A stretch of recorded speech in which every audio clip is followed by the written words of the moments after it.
আজকে আমি জীবনের ফার্স্ট টাইম আমের ঝুরি আচার বানাবো। জানি না কিরকম হতে চলেছে এই আমের ঝুরি আচারটা। তার জন্য আমগুলো কি সুন্দর করে কুচি কুচি করে কেটে নিয়েছি। এন্ড কলা পাতা লাগবে, তার জন্য শুকানোর জন্য কলা পাতা লাগবে।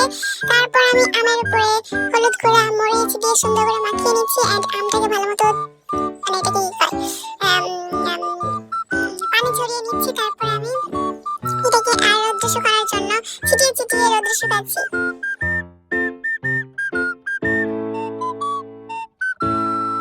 সব আম রোদে করানো শেষ। এবার দেখা হচ্ছে 2 দিন পর। শুকানোর পর শুকিয়ে গিয়েছে আমগুলো। আমি জানি না এত কম হয়ে গেল কেন, অনেক দিয়েছিলাম কেটে আমনে কম হয়ে গেল কেন আমি জানি না। তারপরে পাঁচফোড়ন আমি তৈরি করে নিলাম, বেটে নিলাম। এন্ড সরিষা বাটাও করে নিলাম। তারপর আমি কড়াইতে, আমি জানি কড়াইটা একটু কালো কালো দেখা যাচ্ছে বিকজ এত করে কড়াইয়ের ভিতরে আমি অল্প আচার দিচ্ছি।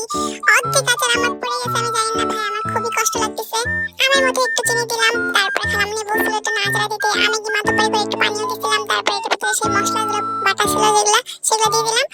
এন্ড তারপর ভালো মতো নাড়াচাড়া করতে করতে, আপনারা কেউ কিছু মনে করেন না বিকজ এটা অনেক বড় একটা কড়াই আর আমার আচারটা অনেক অল্প হয়ে গিয়েছে। দেন তৈরি হয়ে গেল আমার সুস্বাদু আমের আচার। আমি অনেক দিন পর এই আচারটা কিন্তু দেখতে এরকম কালো হলেও খাইতে কিন্তু অনেকটা ভালো ছিল, অনেকটা টেস্ট ছিল এন্ড মজাদার ছিল। একটু পানিও দিয়েছিলাম আমি মাত্র করে বিকজ এটা একটু আঠালো আঠালো হয়ে যেতেছিল আর এটাতে সব মশলা মিক্সড হচ্ছিল না। তারপর একটু মাত্র করে পানি দিলাম এন্ড তারপর রেডি হয়ে গেল আমার সুস্বাদু কালো কালো আচার। এই আচারটা দেখতে কালো হলেও খেতে কিন্তু খুবই মজা ছিল এন্ড অসম্ভব মজা ছিল। তৈরি হয়ে গেল আমার কালো কালো আচার।